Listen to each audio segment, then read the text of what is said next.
আসসালামু আলাইকুম everyone, welcome to my new blog. তো গেস করেন তো আমরা কোথায় যাচ্ছি আজকে? গেস করা লাভ নাই, থাম্বনেল দেখে বুঝেই গিয়েছেন আমরা কক্সবাজার যাচ্ছি। ওকে। তো এখন আমার এখানে প্যাকিং চলতেছে, এখনো সবকিছু রেডি হয় নাই। তারপর ওখানে আমার হচ্ছে আমার আউটফিট, আমি কি পরবো আমি এখনো কনফিউজড। আর এটা হচ্ছে চার্জার, এটা স্কিপ স্কিপ করে রেডি হয়ে আবারও আসতেছি। Bye by.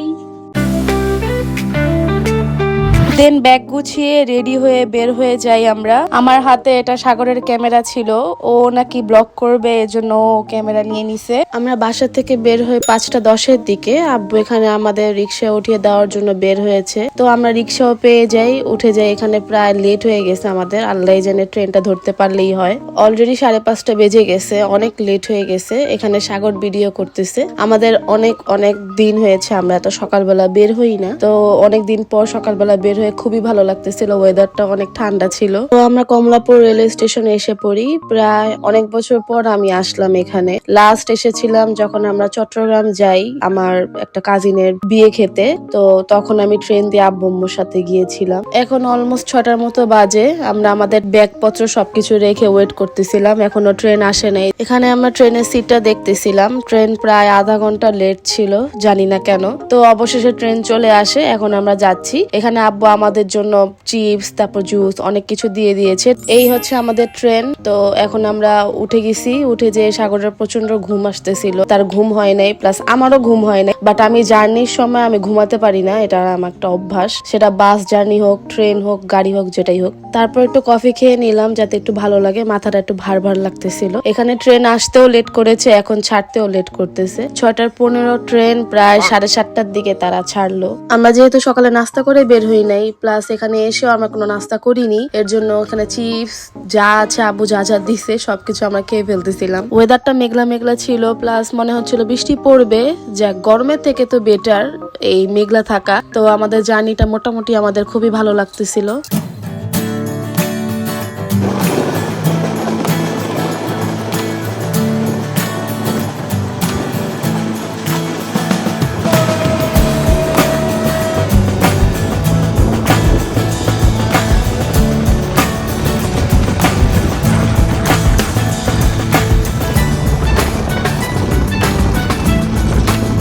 অবশেষে বৃষ্টি এসে পড়ে, মানে প্রচন্ড বৃষ্টি হয়, যার কারণে আমরা সবাই জানালা লাগিয়ে দেই। এখানে আমি টাইম পাস করার জন্য ড্রামা দেখতেছিলাম, আর সাগর আমার পাশে ঘুমাচ্ছিল।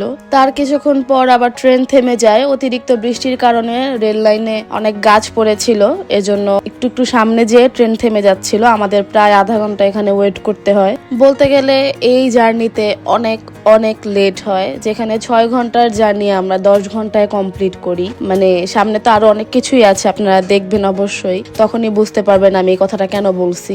10 মিনিট ট্রেন চলার পর আবারও থেমে যায় আরেকটা স্টেশনে। যে এটা কি কারণে থেমেছিল বা কোনো গাছ পড়েছিল কিনা গুলা কিছুই আমাদের জানানো হচ্ছিল না। ধরতে গেলে পুরাটা জার্নি তারা কিছু কিছু জায়গায় যে থেমে আবার পিছনে ব্যাক করে, তারপর আবার একটু সামনে নেয়। মানে খুবই একটা খারাপ অবস্থা ছিল আমাদের। মেইনলি আমার মনে হচ্ছিল আমি ট্রেনে না, আমি বাসে উঠেছি, এই জন্য জায়গায় জায়গায় বাস ব্রেক দিচ্ছে, প্লাস জ্যামে আটকাইতেছে। অবশেষে আমরা চট্টগ্রাম রেলওয়ে স্টেশন পৌঁছে যাই। এখানে এসে আমরা টুকটাক নাস্তা করি। এখানে ট্রেনের বাকি যে যাত্রীরা ছিল তাদের সাথে আমরা কথা বলতেছিলাম, তারা সবাই বিরক্ত। এই চট্টগ্রাম এসেও তারা প্রায় 3 ঘন্টার মতো আমাদেরকে বসিয়ে রাখে, কি কারণে সেটাও আমাদের জানানো হয় না। আমরা অনেকবার যে জিজ্ঞেস করি, এখান থেকে অনেকে যায়, তারপরও তারা কোনো রেসপন্স করে না। অবশেষে 3 ঘন্টা পর ট্রেনটা ছাড়া হয়।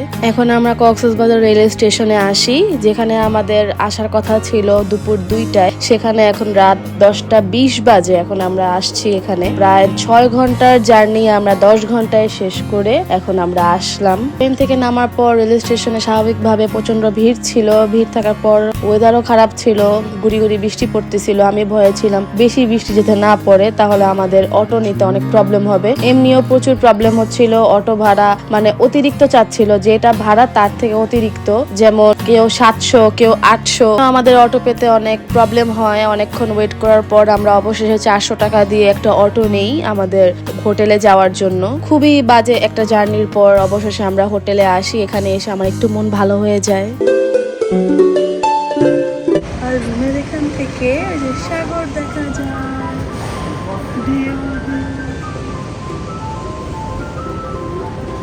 কারণ তো আপনারা দেখলেনই। তো এখন আমরা রেডি হয়ে যাই, বাইরে বের হব খাওয়া দাওয়া করার জন্য। তারপরে আমরা শালিক রেস্টুরেন্টে যাই। এটা ছিল আগের ব্রাঞ্চটা, মানে রাস্তার ওই পারের। তো এটাতে সম্পূর্ণ খালি ছিল, প্লাস অনেক খাবারই অ্যাভেলেবেল ছিল না। তার জন্য আমরা যে কলাতলির যে ব্রাঞ্চটা আছে শালিক, সেটাতে যাই। সেখানে যে আমরা খাবার অর্ডার দেই। কক্সবাজার আসার আগে আমাকে অনেকে বলছিল যে শালিকে তোমরা একদিন হলো খাওয়া দাওয়া করো, কারণ এখানে খাবার অনেক মজা। মেইন ব্রাঞ্চে আসার কারণে আমরা এখানে সব ধরনের খাবার অ্যাভেলেবেল পেয়েছি। এখানে আমরা বিফ খিচুড়ি, চিকেন ঝাল ফ্রাই, শুটকির ভর্তা এবং বেগুন ভর্তা অর্ডার করি। খাবারগুলো আসলে অনেক মজার ছিল। সারাদিন এত বড় জার্নি, এত খারাপ মুড নিয়ে আসার পর খাবারটা খেয়ে আমাদের মুডটা অনেক ভালো হয়ে গেছে। এখন আমিও আপনাদের সাজেস্ট করতে পারবো, আপনারা কেউ নতুন কক্সবাজার আসলে অবশ্যই শালিকে খাওয়া দাওয়া করতে পারেন। এখানে আমাকে কেউ প্রমোশন করতে বলেনি, বাট আমার নিজের ওপিনিয়নটা আমি আপনাদের দিচ্ছি। খাওয়া দাওয়ার পরে বিলের জন্য ওয়েট করতেছিলাম। এর মাঝখানে আমি আমার জুতোর দিকে খেয়াল করি যে আমার আরেকটা জুতার ডোনাট নাই, কই জানি পড়ে গেছে। এটাই হয় আমার সাথে। তো আমাদের বিল এসেছিল প্রায় 1500 সামথিং। তারপর আমরা শালিক থেকে বের হয়ে হোটেলের জন্য রওনা দেই। এর মাঝখানে সাগর বলল একটু চা খাবে, তো এখানে আমরা চা নিয়ে নেই। তো যাই হোক, এত বড় জার্নির পর আমাদের দিনের শেষটা তো ভালো গেল। দিনের শেষ ভালো তো সব ভালো। তো আশা করি আজকের আমার এই ব্লগটি আপনাদের ভালো লাগবে। বেশি বেশি বেশি ভালো লাগলে অবশ্যই আমাকে সাবস্ক্রাইব করবেন, কমেন্ট করবেন এবং লাইক করবেন। তো সবাই ভালো থাকবেন, এটা হচ্ছে মেইন।